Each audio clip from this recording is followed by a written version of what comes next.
आज़ादी की तहरीक में बेशुमार लोगों की खिदमत है, लेकिन अगर इस तहरीक से कायदे आज़म को मिन्हा कर दिया जाए तो कामयाबी उसके कदम नहीं चूकती।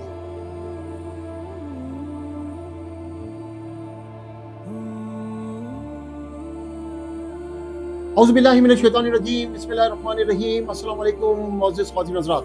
25 दिसंबर को कायदे आज़म मोहम्मद अली जिन्ना का यौम पैदाइश रिवायती जोश व खरोश के साथ मनाया गया।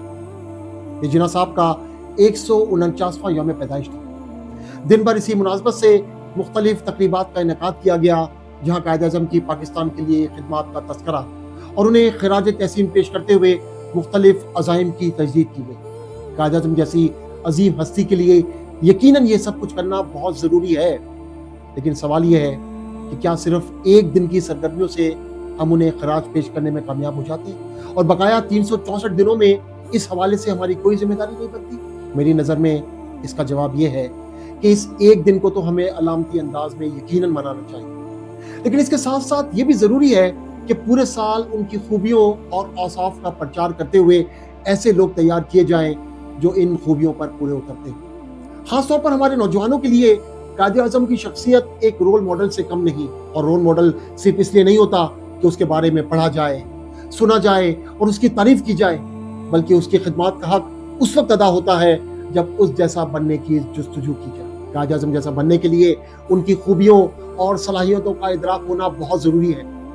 बिला शक व शुबा कायदे आज़म एक ऐसे मर्द आहन थे जिन्होंने अपनी बसीरत अफरोज क़यादत के जरिए बिखरे हुए और मुंतशिर मुसलमानों को सब्ज हिलाली परचम तले मुत्तहद कर दिया।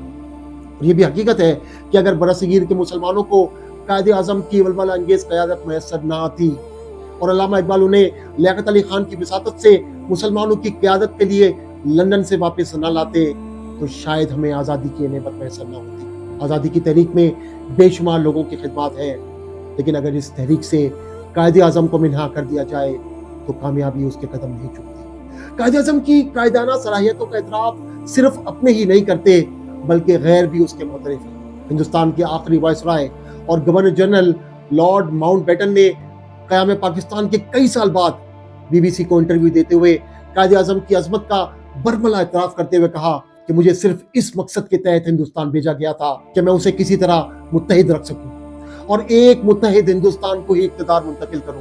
मैंने अपने इस मकसद के उसूल के लिए बड़ी कोशिशें की और दिन रात एक कर दिए, मगर मेरे इस मकसद की राह में एक शख्स हाइल था जो चट्टान की तरह रुकावट बना रहा, और वो था मोहम्मद अली जिन्ना। इसी तरह पंडित जवाहरलाल नेहरू की हमशीरा विजय लक्ष्मी पंडित ने भी कायदे आज़म की कायदाना सलाहियतों को खराज पेश करते हुए कहा था, अगर 100 गांधी, 100 नेहरू और 100 पटेल मुस्लिम लीग के पास होते और कांग्रेस के पास सिर्फ और सिर्फ मोहम्मद अली जिन्ना होता तो पाकिस्तान कभी ना बनता। ये इतराफ वाज़े करता है कि कायदे आज़म में कुछ ऐसा था जो और किसी में नहीं था, और यही वो खुसूसियात है जिनका जानना और उनको अपनाना आज के नौजवानों के लिए लाजिम होना चाहिए। क्यों तो कायदे आज़म जुर्रत, अनथक मेहनत, दयानतदारी और हक गोई जैसी इंसानी खूबियों का नहायत खूबसूरत मुरक्का थे, लेकिन अगर उनके औसाफ का खुलासा पेश करने की कोशिश की जाए तो नतीजा 3 निकात की सूरत में सामने आता है। नंबर 1, अपने लिए बड़े मकसद का तयन। नंबर 2, अपने काम से वालेहाना मोहब्बत। और नंबर 3, अपने मकसद के हुसूल का जुनून। मेरी नज़र में आखिरी 2 निकात एक ही सिमत की तरफ इशारा करते हैं, क्योंकि मोहब्बत का आखिरी दर्जा इश्क है और इश्क की इंतहा जुनून है। गोया मकसद का तयन और उसके हुसूल का जुनून ही कामयाबी का असल नुस्खा है। कायदे आज़म के लिए पाकिस्तान के क़याम का मकसद इस कदर वाज़े था कि कोई भी रुकावट, कोई भी लालच उन्हें इस मकसद से गुमराह ना कर सके। तारीख इस बात की गवाह है कि पंडित जवाहरलाल नेहरू, महात्मा गांधी और लॉर्ड माउंटबेटन कायदे आज़म को इस बात पर आमादा करने की कोशिश करते रहे कि अगर वो क़याम पाकिस्तान का मुतालबा तर्क कर दें तो उन्हें पूरे हिंदुस्तान का ताहयात वज़ीर आज़म नामज़द कर दिया जाएगा।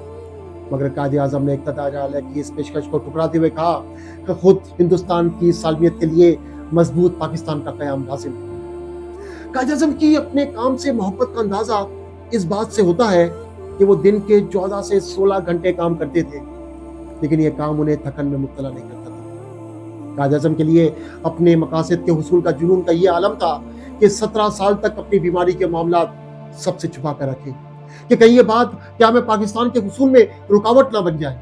आज़ादी के कई साल बाद लॉर्ड माउंटबेटन ने कहा कि अगर उन्हें जिना की खराबी सेहत का मालूम होता तो यकीनन वो उनकी मौत का इंतजार करते और इस तरह तकसीम से बचा जा सकता था।